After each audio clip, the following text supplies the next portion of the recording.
சிவகங்கை மாவட்டம் சிங்கமுனரியில் முத்துமாரியம்மன் கோயில் பொங்கல் விழா வெகு சிறப்பாக நடைபெற்றது. புதூர் அடுத்த புழுதிப்பட்டியில் நடைபெற்ற கோயில் திருவிழாவில் முளைப்பாரி எடுத்தும் ஆண் பெண் என அனைவரும் ஒன்றாக கும்மியடித்தும் கொண்டாடினர். மேலும் குழந்தை வர வேண்டும் தம்பதியினர் வயிற்றில் மாவிளக்கு ஏற்றி நேர்த்திக்கடன் செலுத்தினர்.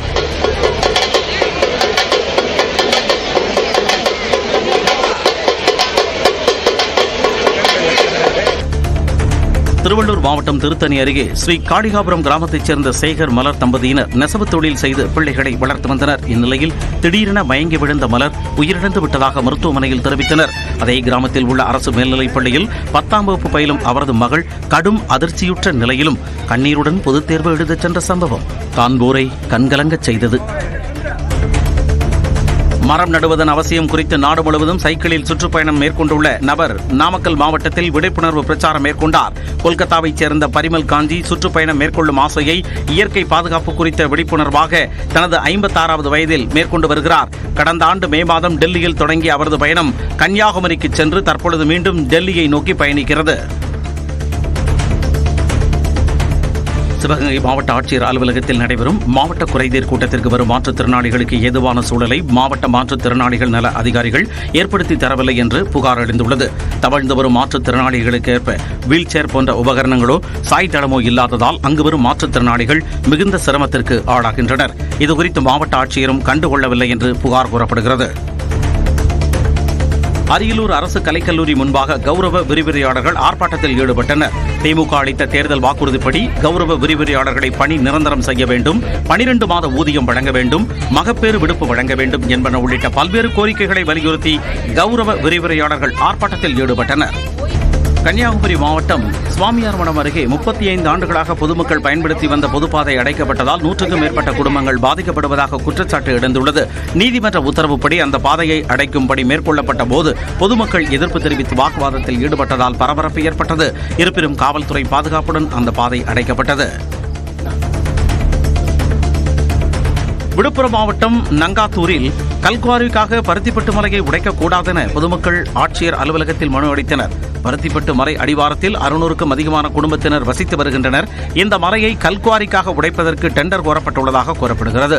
மலை அடிவாரத்தில் வசிக்கும் மக்கள் அச்சம் காரணமாக இதற்கு எதிர்ப்பு தெரிவித்துள்ளனர். மேலும் மலை உச்சியில் சிலுவை நிறுவி 100 ஆண்டுகளாக வழிபாடு செய்து வருவதால் கல்குவாரி அமைக்கக்கூடாது என வலியுறுத்தியுள்ளனர். குமரி மாவட்டத்தில் புதிய ஐபோன் வாங்குவதற்காக கேரளா சென்று திரும்பிக் கொண்டிருந்த இளைஞர் தற்கொலை செய்து கொண்டது சந்தேகத்தை ஏற்படுத்தியுள்ளது. பழுக்கல் பகுதியைச் சேர்ந்த கல்லூரி மாணவர் சூரஜ் தனது பழைய ஐபோனை விற்று புதிய ஐபோன் வாங்குவதற்காக திருவனந்தபுரம் சென்றவர் பழைய செல்போனை விற்பனை செய்த பணத்தோடு இரவு தாமதமாக வீடு திரும்பியுள்ளார். அடுத்த நாள் அவர் தூக்கிட்டு தற்கொலை செய்தார். கேரளாவில் என்ன நடந்தது என சூரஜின் நண்பர்களிடம் காவல்துறையினர் விசாரணை நடத்தி வருகின்றனர். சென்னை அம்பத்தூரில் இருசக்கர வாகனத்திலிருந்து தவறி விழுந்த பெண் ஐடி ஊழியர் அரசு பேருந்து சக்கரத்தில் சிக்கி உயிரிழந்தார். பூர்ணிமா என்பவர் அம்பத்தூரிலிருந்து தொழிற்பேட்டை நோக்கி சென்ற போது திடீர் என்று பிரேக் பிடித்ததால் இருசக்கர வாகனத்திலிருந்து சறுக்கி கீழே விழுந்தார். அப்போது பின்னால் வந்த அரசு பேருந்து அவருடைய வயிற்றின் மீது ஏறி இறங்கியது. இதனால் பூர்ணிமா உடல் நசுங்கி சம்பவ இடத்திலேயே உயிரிழந்தார். சென்னை மேற்கு தாம்பரம் அருகே ஒரே இருசக்கர வாகனத்தில் பயணித்த 3 பேர் பேருந்து மோதி தூக்கி வீசப்பட்ட சிசிடிவி காட்சி பதற்றத்தை ஏற்படுத்தியுள்ளது.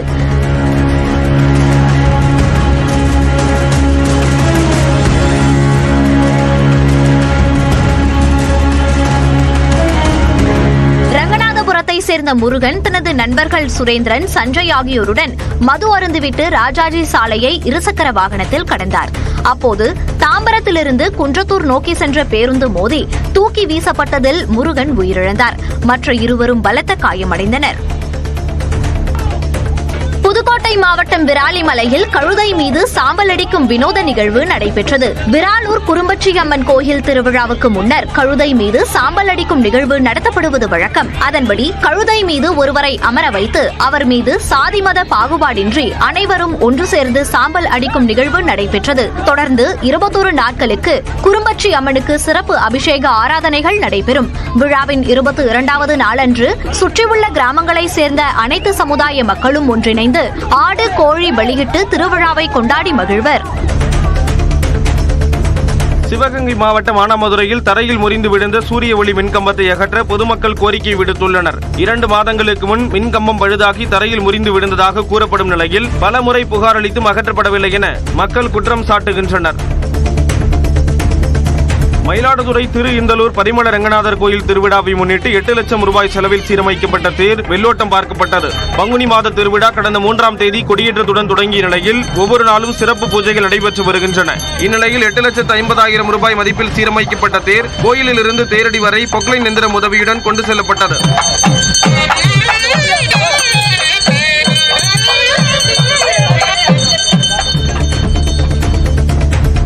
சிவகங்கை ஆட்சியர் அலுவலகத்தில் பட்டா கோரி மனு அளிக்க வந்த நபர் ஆட்சியரின் வாகனத்தின் முன் படுத்து போராட்டத்தில் ஈடுபட்டார். நாம் தமிழர் கட்சியைச் சேர்ந்த மகாலிங்கம் வாணியங்குடியில் 50 ஆண்டுகளாக தான் குடியிருக்கும் வீட்டிற்கு பட்டா கோரி பலமுறை மனு அளித்தும் நடவடிக்கை இல்லை என குற்றம் சாட்டியுள்ளார். இந்நிலையில் தனக்கு ஒரு பதில் கேட்டு ஆட்சியரை வழிமறித்து போராடிய அவரை காவலர்கள் குண்டுக்கட்டாக தூக்கிச் சென்றனர்.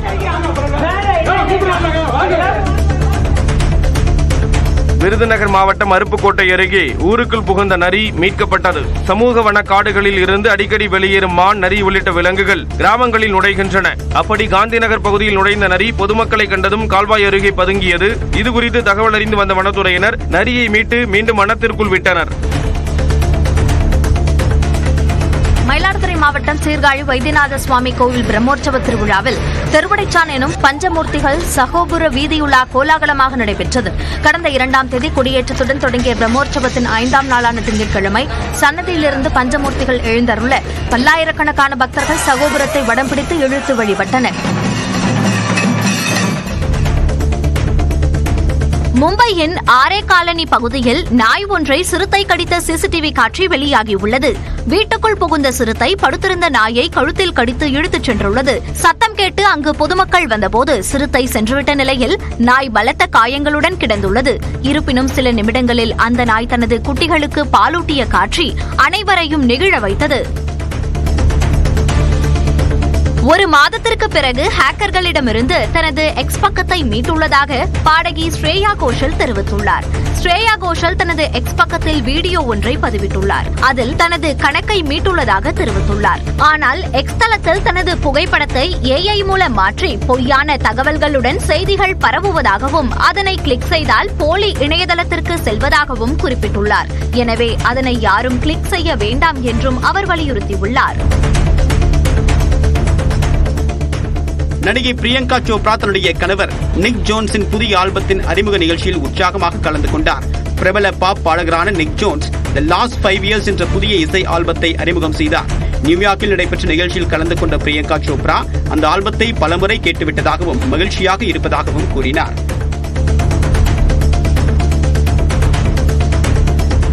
தேனி மாவட்டம் உத்தமபாளையம் அருகே சிறுநீர் கழிக்கச் சென்றபோது மின்சாரம் தாக்கி டீ மாஸ்டர் உயிரிழந்தார். அனுமந்தன்பட்டியைச் சேர்ந்த தண்டி வீரன் அதே பகுதியில் உள்ள கடையில் பணியாற்றி வந்தார். இவர் கடையில் வழக்கம் போல பணியாற்றிக் கொண்டிருந்த போது கடைக்கு பின்புறம் சிறுநீர் கழிக்கச் சென்றார். அப்போது வழியில் கிடந்த மின்வயரை எடுத்தபோது மீட்டர் பாக்ஸில் இருந்து மின்சாரம் பாய்ந்து அவர் சம்பவ இடத்திலேயே உயிரிழந்தார்.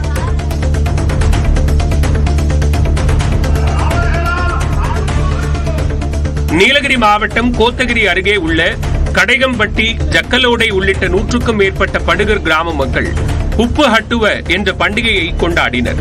காலையில் அவரவர் வீட்டிலிருந்து கொண்டு வந்த உப்பு, பச்சை கடலை, புல் ஆகியவற்றை தண்ணீரில் கரைத்தனர். பின்னர் தண்ணீரை பாத்திரங்களில் எடுத்துச் சென்று கால்நடைகளுக்கு வழங்கி வழிபாடு நடத்தினர்.